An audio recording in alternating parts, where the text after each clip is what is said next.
Hello there, my name's Dane the Metro, and welcome to the review. And this is a review on the much longer awaited review of the Hornby James. A lot of people have requested that I do this review. However, my James has been packed away, but I finally got it out again. You probably saw in a video I did a few months ago on my Flying Scotsman that I actually got a soft toy James. That was only 49p from a charity shop. But I like James, so I decided to get it. And James is one of my favourite models in the Hornby range. And probably not as good as ones like Oliver and Murdoch. Anyway, James was also released in 2011 with a stamp, and so was Thomas and Percy. And you probably saw in one of my last videos I did a few weeks ago that I actually have these stamps. And also, so this is on the back of a catalogue that I picked up quite recently from 2011. And it was interesting to see what was available in 2011. There wasn't a huge deal, although Hornby Dart and Hornby Murdoch came out. And it was interesting to see the prototype of Murdoch. It doesn't look like what Murdoch does look like entirely. I think the real Murdoch looks a lot better, and you've probably seen that I do have the real actual model of Murdoch in some of my other videos that I've done.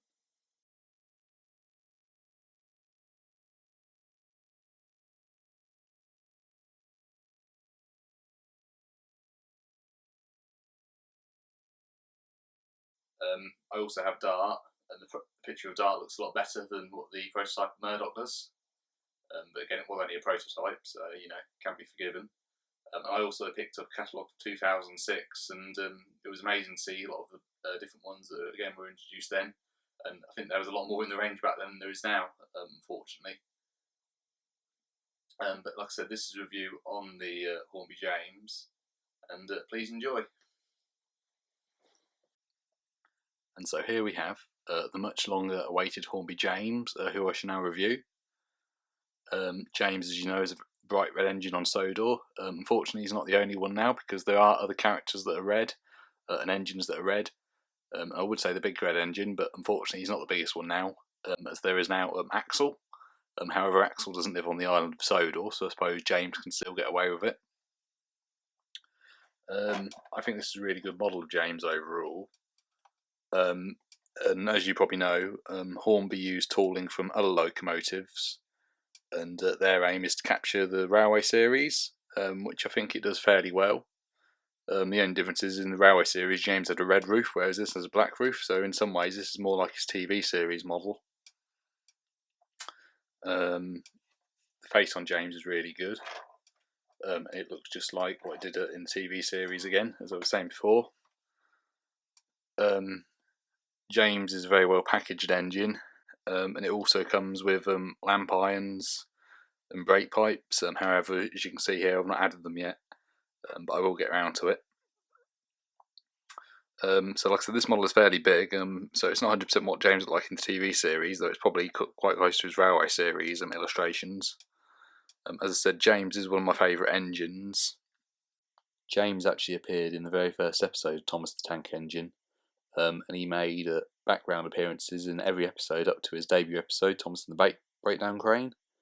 In the TV series, though, James was never painted black, apart from the latest special, which was The Adventure Begins. However, it was sort of ruined by the fact that they failed to paint Henry blue like he was, and the fact that he wasn't in his old shape in the scenes that they did. And there's been a lot of episodes that James appeared in, such as James and the Coaches, Troublesome Trucks, Tickle Pink, and James and the Troubles with Trees. All episodes that I liked. And also James has been painted more than one colour. He was black originally, before he was painted red, and then, like I said, he was once painted yellow and black, and then painted pink in the episode Tickle Pink. I think my favourite scene with James would have to be in Thomas and the Magic Railroad. As I said before, when I did a video about Thomas and the Magic Railroad, it might not be everyone's cup of tea, but I thought it was a really good film. And my favourite scene was when Diesel 10 hurtled towards James, and Junior fell on his roof, and then they magically disappeared before Diesel 10 pushed him into the ash pit at the smelters.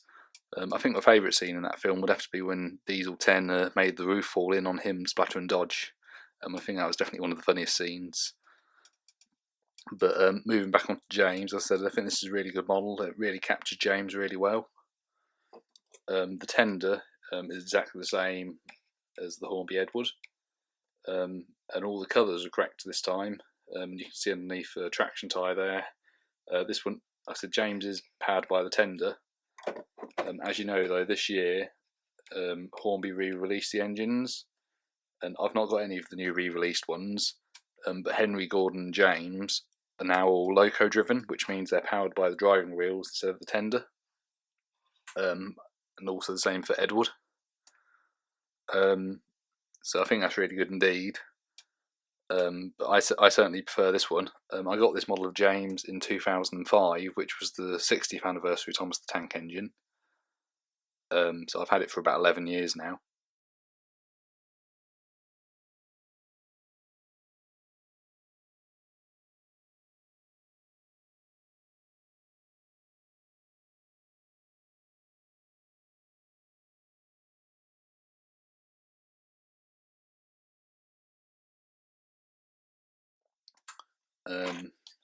And so if we have a look at James, his driving wheels are probably quite bigger than they actually are in the TV series.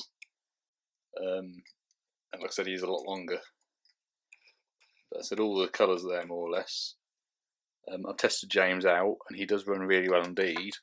Although I think due to the fact that he's driven by the tender, he does actually run better backwards than forwards.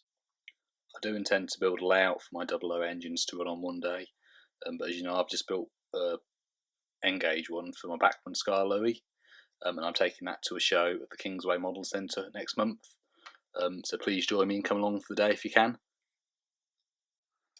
But like I said, nevertheless, he does still run really well indeed.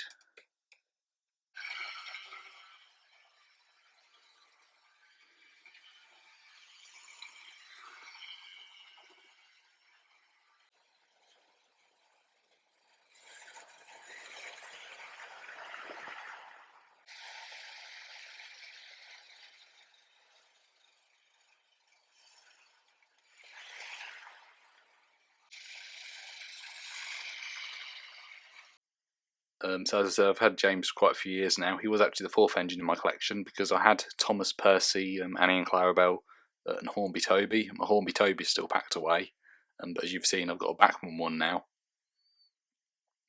And say this model was packed away as well, but I got it out again. And then after James, I got my Hornby Bill, and then I just carried on collecting. Really, I can remember exactly which order I brought them all in. Funnily enough. As I said, James is one of my favourite engines, but I think my favourite engine would have to be Oliver overall because, as I've said before, my middle name's Oliver, and green's my favourite colour, so it would be Oliver. But James is certainly one of my favourite characters, so I'm really pleased to have it indeed. And he does run really well indeed. When giving this James a score, it was really hard to do. I mean, if you watch my reviews on Gordon and Henry, it was a bit of deja vu where nearly everything was there, but not 100% there. So for that reason, I think I'd give it a 9.5 out of 10. No one's perfect, nothing's perfect, but as I think 9.5 out of 10 is a reasonable score.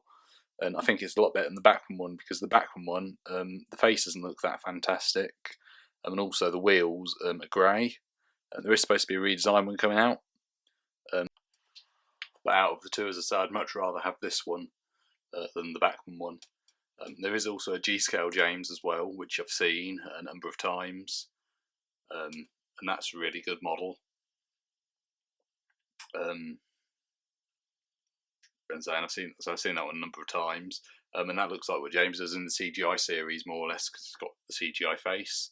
But this one's more of the television series that I grew up with. For that reason, I'd much rather have this one. Remember, you can now follow me on Twitter. Please comment below if you've got any questions you'd like to ask. Until next time, thank you very much for watching, and goodbye.